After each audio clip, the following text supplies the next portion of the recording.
लीजिए। बाकी जो बची है जगह ये बता दो मेरे को, एक कुर्सी जो है वो के आले दौड़े कितनी जगह लगती है, उसको अगर आप अगर मल्टीप्लाई करेंगे तो ये जो जगह है, ये तो बोलने के लिए तो जो मर्जी पहले बोलते हैं 2 लाख की अब वो होगी हमारी यहाँ पे जो सारे लोग आएंगे। लेकिन अभी जो है मैं ही नहीं बोल रहा हूँ, जो मीडिया के लोग हैं या जो बाकी दूसरे लोग हैं जिनको मालूम है, जगह से आप मल्टीप्लाई कर दीजिए तो ये 20 और 25 हज़ार से ज़्यादा लोग वहाँ पे आ ही नहीं सकते। अगर बीजेपी के बोलते हैं कि हमने 2 लाख आदमी इकट्ठे करने हैं, तो वो उनके कहने में और रैली जो हुई है उसमें फ़र्क है। पर मैं उस विवाद में नहीं जाना चाहता। मैं ये कहना चाहता हूँ कि जो रैली यहाँ पे हुई, प्रधानमंत्री जी दूसरी बार एम्स के बहाने यहाँ पे आए थे। पिछले चुनाव से पहले भी 1-1.5 महीना पहले आए थे और कहा था कि मैंने ये फाउंडेशन स्टोन रख दिया, वहीं पे रखा था जहाँ पे ये रैली हुई। इनको आदत है उसी जगह पे जो है ना दूसरी बार रैली कर रहे हैं। कहीं पे आपने नेशनल फ्लैग देखा? आपने प्रधानमंत्री जी आए थे, कोई नेशनल फ्लैग था कहीं पे? सारे के सारे जो है भारतीय जनता पार्टी की रैली थी। चुनाव के लिए सरकारी तंत्र का दुरुपयोग हुआ है। 2-2.5 हजार गाड़ियां जो है वो हिमाचल प्रदेश के बाकी जिलों से बुलाई गई, लेकिन वहां पे मैं कहना चाहूंगा, एक तो रेगुलर सर्विसें बंद हुई, दूसरी यहाँ पे इस रैली के लिए जो है वो कोशिश तो की गई। लेकिन यहाँ पे अगर आगे मान लो प्रधानमंत्री ने ये बोलना है कि भजिया महाराज की भी जय, नैना देवी माता की भी जय, तो वो दिल्ली से भी हो सकता था। तो ये करोड़ों रुपए खर्च करने के पब्लिसिटी के माध्यम से मैं कहूँगा, ये जो पब्लिसिटी हुई है पब्लिक रिलेशन डिपार्टमेंट के थ्रू, कुछ नहीं तो 2-2.5 करोड़ रुपए जो है पूरे हिमाचल प्रदेश में इसी के ऊपर लगाया गया। ये मैं कहूँगा चूंदा नहीं तो और क्या है। सरकार कर्जा ले रही है, सरकार खर्चा चलाने के लिए डबल इंजन की सरकार फेल हुई है, और उसका उदाहरण है प्रधानमंत्री यहाँ पे आए तो और बोझ हिमाचल प्रदेश को पड़ा।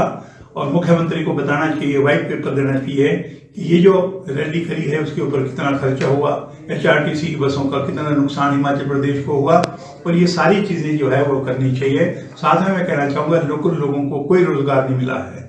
लोकल लोग जो है वो यहाँ पे सड़कों पे घूम रहे हैं। इंटरव्यू जो है 2 कंपनियां हैं जिनको काम दे रखा है, वो भी मैं कहूँगा स्टाफ नर्स से लेके पैरामिलिट्री, फिर पैरा जो हमारे जो स्टाफ के जो लोग हैं, मेडिकल स्टाफ के, उनके जितने भी है मैं कहूँगा कि चौकीदार से लेके यहाँ पे जो जितने भी हमने जो कर्मचारी रखने हैं या जो रख लिए गए हैं, सीटों पे भर्ती हुए हैं। इंटरव्यू चंडीगढ़ में हो रही है, इंटरव्यू दिल्ली में हो रही है हिमाचल प्रदेश के, और लोकल लोगों को जो हमारी यहाँ की पंचायतें हैं इनको इसका कोई फायदा नहीं हुआ है। और मैं कहूँगा 18 ऑपरेशन थिएटर जो है वो टोटल बनने हैं। उसमें आज की तारीख में क्या हुआ, दो ऑपरेशन थिएटर बने हैं। आज 16 जो है वो अभी कंप्लीट नहीं है, बने नहीं है। तो आप लगा लीजिए पेशेंट फिर दोबारा शिमले को रेफर हो रहे हैं।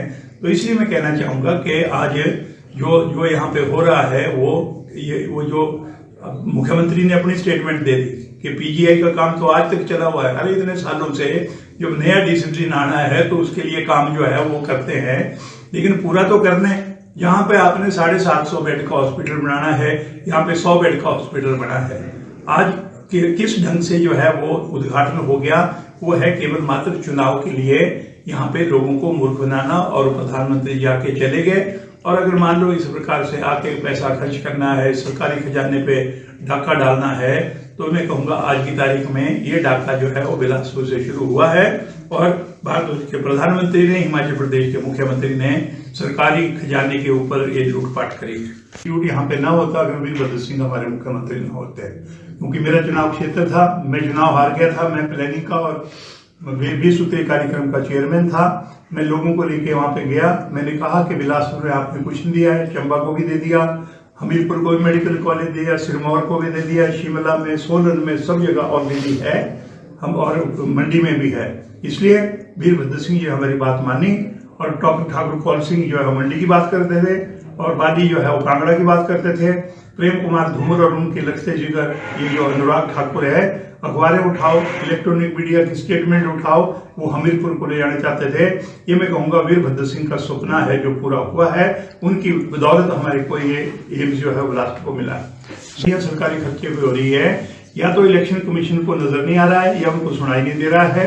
इलेक्ट्रॉनिक मीडिया भी बोल रहा है, प्रिंट मीडिया भी बोल रहा है, और हर जगह लोग ये बोल रहे हैं कि सरकारी खर्चे के ऊपर ये रैलियां हो रही है। और इलेक्शन कोड तब लगेगा जब प्रधानमंत्री की और मुख्यमंत्री की जो प्रपोज रैलीज हैं वो खत्म हो जाएगी, उसके बाद कोड लगेगा। मैं कहूंगा सरासर इसमें चीफ इलेक्शन कमीशन को तुरंत एक्शन लेना चाहिए कि ये सरकारी खर्चे पे किस प्रकार से चुनाव को प्रभावित करने के लिए कदम उठाए जा रहे हैं।